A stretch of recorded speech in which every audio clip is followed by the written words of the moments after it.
There are a lot of things that excite me about sort of this conversation between writing for traditional instruments and instrumental forces like the orchestra and writing for new technologies. Part of it is the sense that I can do things that were previously not possible. You know, the instruments of the orchestra have been the same essentially for a long time, and we continue to write really innovative music for orchestra, and as composers we can still do all kinds of unprecedented things. But in a very literal sense, these things that I do with audience participation on mobile devices just could not possibly have existed 20 years ago. And so I get really excited about the idea of doing something that people didn't even know was possible. My name is Ryan Carter, and I'm a composer. I compose a lot of different kinds of music. About half of my music is purely acoustic music, so music for instruments, voices, maybe solo piano or string quartet or orchestra or choir. But about half of my music involves electronics in some form. And over the last 10 years, I've been composing music that is for mobile devices. And so I'm here in Boise for the premiere of 2 new pieces that were commissioned by the Boise Phil.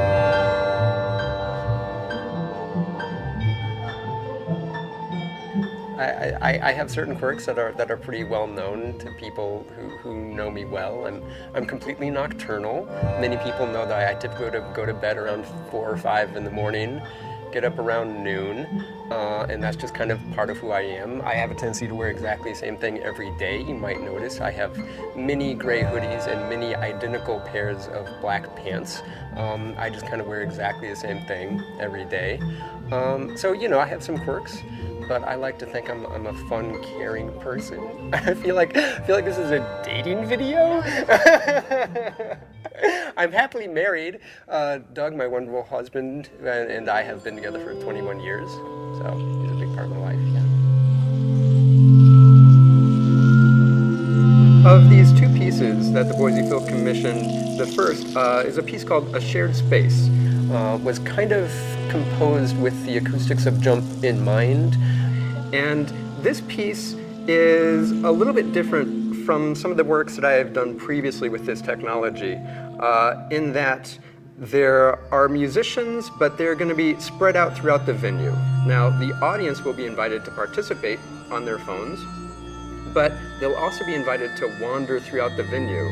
So you can walk around the venue, you can hear someone playing vibraphone, you can hear someone playing cello, but that whole time you're also controlling the sounds that you make on your phone, which is now an instrument, and you're hearing the sounds that other audience members are making. So as you pass another person, you'll hear the sounds that they make. So it'll be all this kind of, you know, moving textural sound. Now, for both of these pieces, there is communication between your phone and a server that I built that sends cues to the phone. And so the kind of interactivity and the kinds of sounds that are available at any point depend on a cue that a server is sending. That way we're all on the same musical section. Nobody can play any wrong notes at any time. You're guaranteed. You can't make any inappropriate sound. But for a shared space, that server, which is normally controlled by musicians on stage, that server is going to be publicly available. So there's going to be one terminal in the venue that will have access to that server and just a button. And anyone in the audience at any point can just walk up and tap the button, and we'll move on to the next musical section.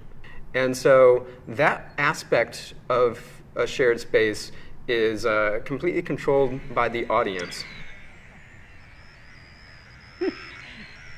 So you'll note that for any position you hold your phone in, it will keep playing the same note and the same volume. Try just finding one position. And so you can always mute your phone by tilting it upright, or you can find a note that you like to play and stay on that note. Or you can just move your phone all over, and it'll make lots of sound.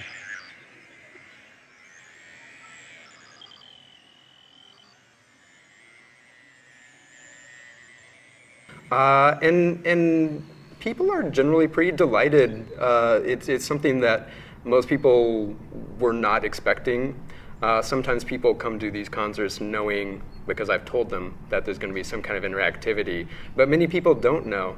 People are very enthusiastic. They seem very engaged. They seemed engaged not just with the musicians, which of course they are, but you can also in the audience see people looking around, because you hear sounds from everywhere. The sounds just come out of your phone, so the sound is all around you.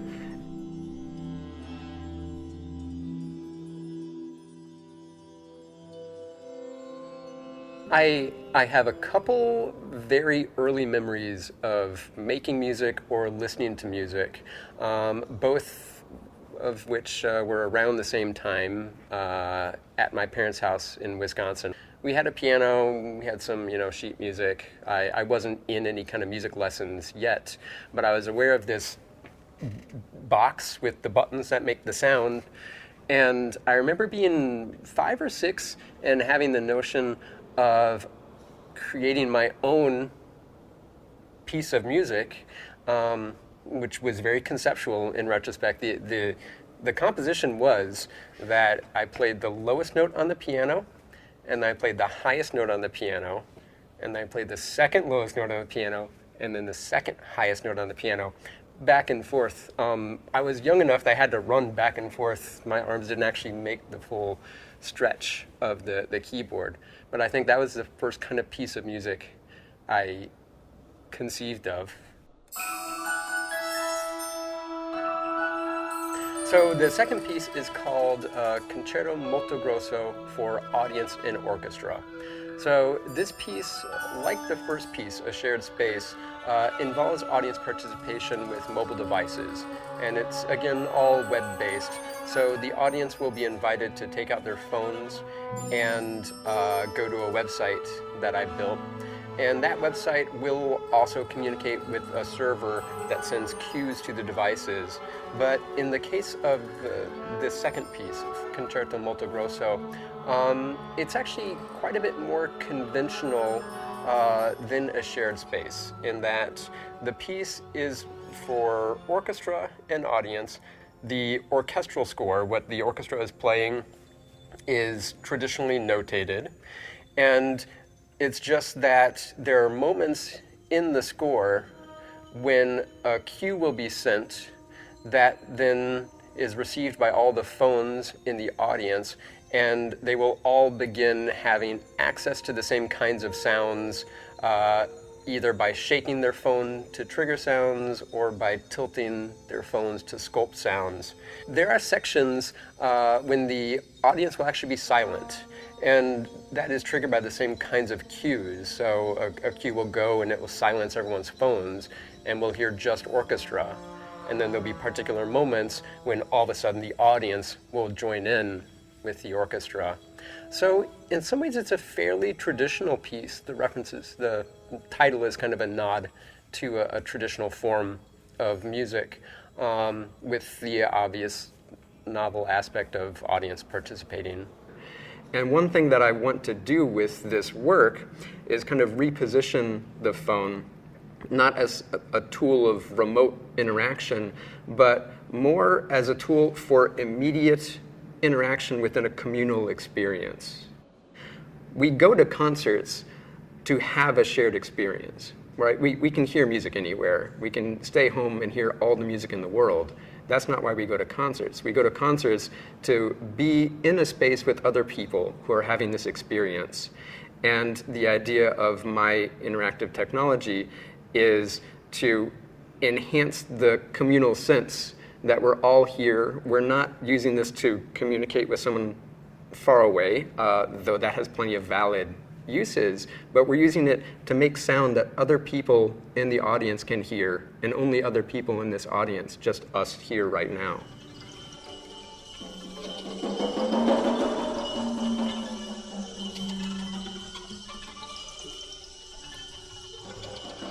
I'd like to hope that people listening to my music are hearing something that's different from anything that they've heard before. I think that The best compliment I ever got on my music was when I was in college and I did a piece for my senior recital that involved musicians in different rooms of the basement of my dorm. And my parents came and my grandparents came, and my grandma, who is a Kansan farm woman and pretty no nonsense in how she talks, and also always ask me why I don't just write more like Lawrence Welk. She, after the concert, she looked at me and she said, "Well, that was different, but I liked it." I think that's the reaction I hope for. That was different, but I liked it.